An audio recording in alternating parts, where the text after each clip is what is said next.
ಖಗೋಳ ಆಸಕ್ತರಿಗೆ ಸಿಗಲಿದೆ ವಿಶೇಷ ರಸದೌತಣ. ಜೂನ್ ತಿಂಗಳಲ್ಲಿ ಸಾಲು ಸಾಲು ಖಗೋಳ ವಿಸ್ಮಯಗಳು ಆಗಲಿದೆ. ಖಗೋಳರ ಆಸಕ್ತರಿಗೆ ಸಿಗಲಿದೆ ವಿಶೇಷ ರಸದೌತಣ. ಜೂನ್ ತಿಂಗಳಲ್ಲಿ ಸಾಲು ಸಾಲು ಖಗೋಳ ವಿಸ್ಮಯಗಳು. ಏನು ವಿಸ್ಮಯ ಅಂತ ನೋಡಿದ್ರೆ ಆಗಸದಲ್ಲಿ ಮೂಡಲಿದೆ ಕೌತುಕ. ಎಲ್ಲರೂ ಕೂಡ ಕಾತುರದಿಂದ ಕಾಯ್ತಾ ಇದ್ದಾರೆ. ಈ ತಿಂಗಳಲ್ಲಿ ಬ್ಯಾಕ್ ಟು ಬ್ಯಾಕ್ ಖಗೋಳ ವಿಸ್ಮಯ ಇದೆ. ಎಲ್ಲರನ್ನ ರೋಮಾಂಚನಗೊಳಿಸಲಿರುವಂತಹ ಜೂನ್ ತಿಂಗಳು. ಆಕಾಶದಲ್ಲಿ ಸೃಷ್ಟಿಯಾಗಲಿವೆ ಅಪರೂಪದ ಕೌತುಕಗಳು. ಬರಿಗಣ್ಣಿನಿಂದಲೇ ಕಣ್ತುಂಬಿಕೊಳ್ಳಬಹುದು ಈ ರಸದೌತಣ. ಆಕಾಶದಲ್ಲಿ ಆಗ್ತಾ ಇರುವಂತಹ ಗುರು ಶುಕ್ರ ಸಂಯೋಗ ಸಾರ್ವಜನಿಕರಲ್ಲಿ ಕುತೂಹಲ ಇದೆ.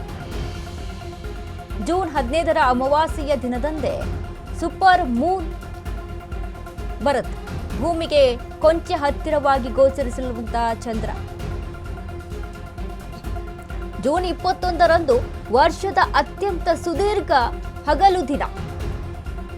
ಜೂನ್ 29ರ ಹುಣ್ಣಿಮೆ ದಿನದಂದು ಆಕಾಶದಲ್ಲಿ ಸ್ಟ್ರಾಬೆರಿ ಮೂನ್ ಇರುತ್ತೆ. ಈ ದಿನ ಎಂದಿಗಿಂತಲೂ ಆಕರ್ಷಕವಾಗಿ ಕಾಣಲಿರುವಂತಹ ಚಂದ್ರ. ಕೆಲವೊಂದು ಪರ್ಟಿಕ್ಯುಲರ್ ಡೇಸ್ ಅಂತ ಇರುತ್ತೆ. ನಮ್ಮ ಪ್ರಕೃತಿ ಎಷ್ಟು ವಿಸ್ಮಯ ಅಂತ ಅಂದ್ರೆ ಎಷ್ಟು ನಾವು ಸಂಪರ್ಕದಲ್ಲಿ ಇದ್ದೀವಿ ನಮ್ಮ ಪ್ರಕೃತಿಯ ಜೊತೆಗೆ. ನಾವು ಎಷ್ಟು ನಮ್ಮ ಬಾಡಿಯಲ್ಲಿ ಆಗುವಂಥ ಪ್ರತಿಯೊಂದು ಮೂಡ್ ಸ್ವಿಂಗ್ಸ್ ಆಗಿರ್ಬೋದು ಅಥವಾ ನಮ್ಮ ಮೈಂಡಲ್ಲಿ ಆಗುವಂಥ ಒಂದಿಷ್ಟು ಬದಲಾವಣೆಗಳಾಗಿರ್ಬೋದು, ನಿಜಕ್ಕೂ ಇದು ಪ್ರಕೃತಿಗೆ ತುಂಬ ಹತ್ತಿರವಾಗಿರುತ್ತೆ. ಇನ್ನು ಜೂನ್ ತಿಂಗಳಲ್ಲಿ ಏನಾಗ್ಬಿಡುತ್ತಪ್ಪ ಅಂತ ನೋಡಿದ್ರೆ ರಸದೌತಣಕ್ಕೆ ವೇಟಿಂಗ್.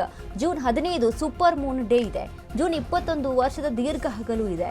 ಜೂನ್ 29 ಸ್ಟ್ರಾಬೆರಿ ಮೂನ್ ಇದೆ. ಈಗ ಹುಣ್ಣಿಮೆ ಬಂತು ಅಂತ ಅಂದಾಗ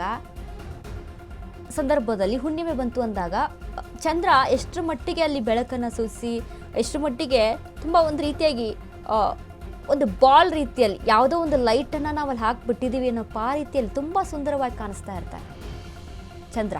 ಗಮನಿಸಿರ್ತೀವಿ ನಾವು. ಹುಣ್ಣಿಮೆ ಇದೆ ಅಪ್ಪ, ಪೂರ್ತಿಯಾಗಿ ಹುಣ್ಣಿಮೆ ಬೆಳಕಿದೆ, ಹುಣ್ಣಿಮೆ ಬೆಳಕಲ್ಲಿ ಊಟ ಮಾಡಬೇಕು, ತುಂಬ ಚೆನ್ನಾಗಿರುತ್ತೆ ಅಂದರೆ ಆ ಪ್ರಕೃತಿಯ ವಿಸ್ಮಯ ಅಂತ ನಾವು ಹೇಳ್ತೀವಿ. ಇನ್ನು ಜೂನ್ 15ರ ಅಮಾವಾಸ್ಯೆಯ ದಿನದಂದು ಸೂಪರ್ ಮೂನ್ ಇರುತ್ತೆ. ಭೂಮಿಗೆ ಕೊಂಚ ಹತ್ತಿರವಾಗಿ ಗೋಚರಿಸುತ್ತಾನೆ ಚಂದ್ರ. ಜೂನ್ 21ರಂದು ವರ್ಷದ ಅತ್ಯಂತ ಸುದೀರ್ಘ ಹಗಲು ದಿನ. ಜೂನ್ 29ರ ಹುಣ್ಣಿಮೆ ದಿನದಂದು ಆಕಾಶದಲ್ಲಿ ಸ್ಟ್ರಾಬೆರಿ ಮೂನನ್ನು ನೋಡ್ಬೋದು. ಸ್ಟ್ರಾಬೆರಿ ಮೂನ್ ಅಂತ ಅಂದರೆ ಒಂದು ರೀತಿಯಲ್ಲಿ ಕೆಂಪಾಗಿ ಗೋಚರಿಸ್ತಾನೆ ಚಂದ್ರ. ಅದನ್ನು ನಾವು ಕಣ್ತುಂಬಿಕೊಳ್ಬೋದು. ಈ ರೀತಿಯಾಗಿ ಜೂನ್ ತಿಂಗಳಲ್ಲಿ ಇರುವಂಥ ಒಂದಿಷ್ಟು ಪ್ರಕೃತಿ ಖಗೋಳದಲ್ಲಿ ಆಗುವಂತಹ ವಿಸ್ಮಯಗಳು